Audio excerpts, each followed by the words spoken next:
The article's premise is that the reason buyer agent commissions haven't come down is because agents are colluding to keep them up. But I have to tell you, there's 50,000 real estate agents in Massachusetts, just Massachusetts, and a million across the country. We don't all hang out in chat rooms and talk about what we need to charge. And we don't have any enforcement mechanism to keep someone who says, well, I'm going to do it for $1,000 less than anybody else. We don't have any way to kick that person out. It's a fantasy. It is a free market, and it has always been a free market.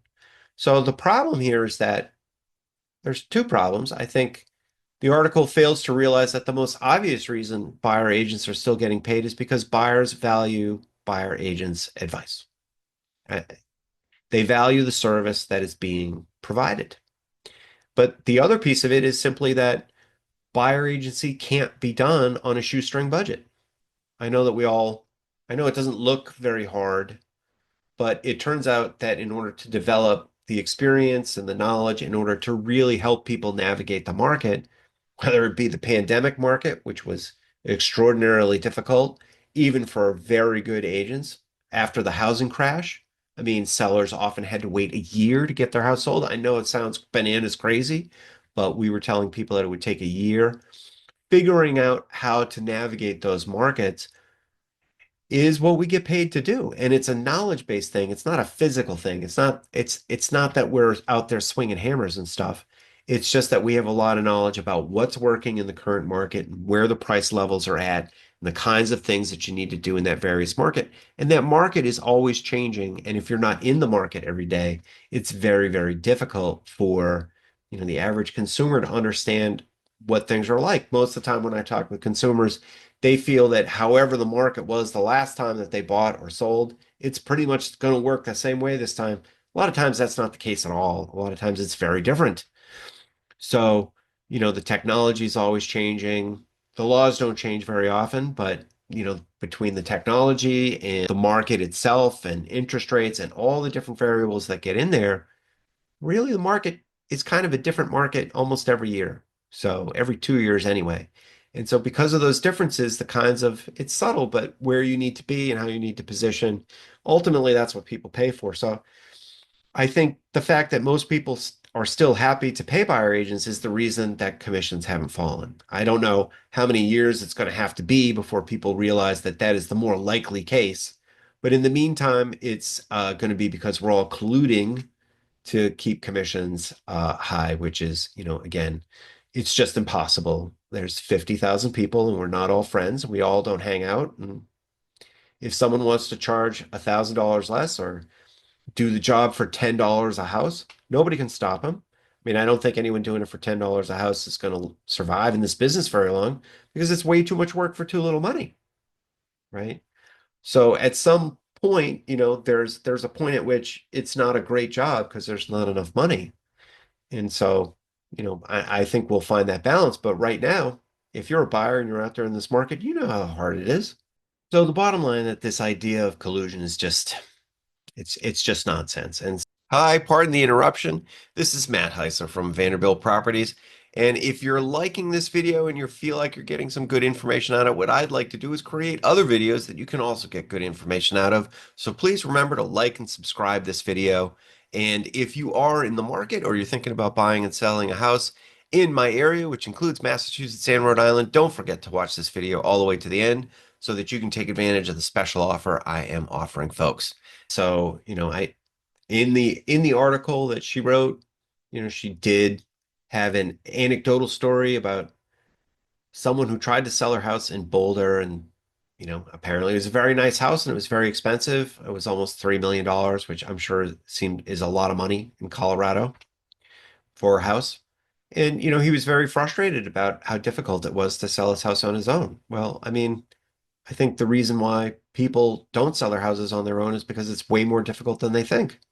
And no surprise, after many, many months, he ended up not selling it. So he said he had an offer, but it fell apart.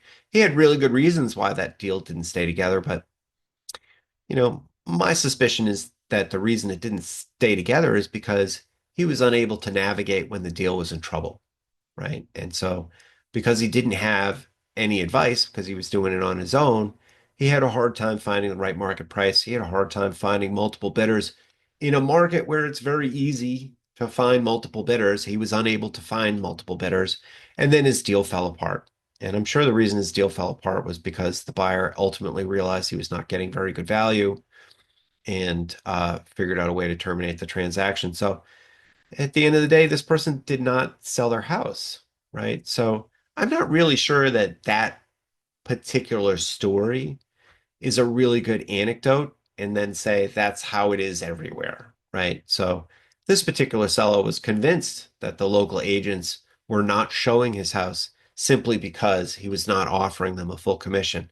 I have to tell you, this is nonsense. We don't need the seller to offer commission in order to get paid. We're just interested in showing the house. Again, after the settlement, buyers have contracts with buyer agents. We don't need the seller's permission to pay us at all. This is not what's going on. But I think what happened was is he said, I have a really, really nice house. How come nobody's showing it? And the answer was, your house is overpriced, right? But he didn't know that. He thought it was a perfectly good price, but no one was showing it, so it must be collusion. I don't think it's collusion at all. I think if you had a nice house for $3 million and I had a $3 million buyer and I thought it would be a good house for them, I'd be showing that house. I'm interested in solving my buyer's problem. I really don't care about your personal issues about whether it's a for sale by owner or you don't feel a commission, should be paid to buyer. I don't care. I don't care. This is about what the buyer wants. I'm here to solve the buyer's problem, right? And if there are other agents, telling me, "Oh, don't show," it's ridiculous. I'm going to show the house. I don't care what other agents say. I'm the one who's got the buyer. They're jealous because they don't have the buyer. What I'm not gonna do a deal because other agents are telling me that it's not good for their business. Well, I don't care about their business anyway. I care about my business. That's how real estate works. We all care about our own businesses. We are not working together. Agents in the same company are not working for that firm per se. They're not trying to make the firm better. They're trying to make their own business better. I mean, in real estate, we're all self-employed. We're all 1099 employees. We really are on our own, even when we're working under someone else's shield. So, you know, we're not we're not out there talking with each other and trying to figure out whose houses we're going to sell and whose houses we're not going to sell because we don't like those people. It's ridiculous. So I found the entire story very skeptical. And other than the anecdotes provided by that particular seller, there was no comment really from anyone in that particular area about what might really be going on. So I guess we'll never know because it wasn't particularly well reported, but people love a good conspiracy theory. I think it's very easy to say that real estate agents are colluding to keep commissions high. Settlement should be making it more obvious to folks that commission rates aren't high because it's an artificial market where we're all colluding to keep them high. I mean, if you're thinking about going to prison, right? You've been charged for the crime and you might have to go to prison. Are you going to get the attorney who's been out of law school for 5 minutes? Or are you going to pay a little bit more to get someone who has more experience?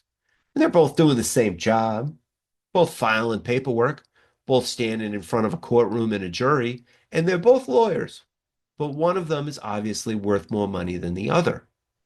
Real estate works the same way. If you have a ton of experience, you are not really going to have a lot of people who are unhappy with what you are charging because you are delivering value. I know that that's very hard to understand, especially from a lot of consumers who think that we open doors and fill in blanks on contracts. And while that is definitely true, we do those things. I think it's the stuff that happens in between the buyer and seller and the agent. I think that stuff is where the value is. It's very hard to explain to people until you're actually doing the process. So I think that's enough for this video. Again, if you do read to this piece and you feel that it matches your experience, I would love to hear about it. I would love local color to come back and tell me that there are agents doing this three cookie stuff or that there are these little agent groups out there who are colluding to keep commissions high. I would like nothing better to find these people so that I can expose them. But you're not going to find them because it's not happening. That's not how it works. So, but if you do find them, please let me know so I can expose them. All right. That's it for Inside Real Estate. We'll see you next time.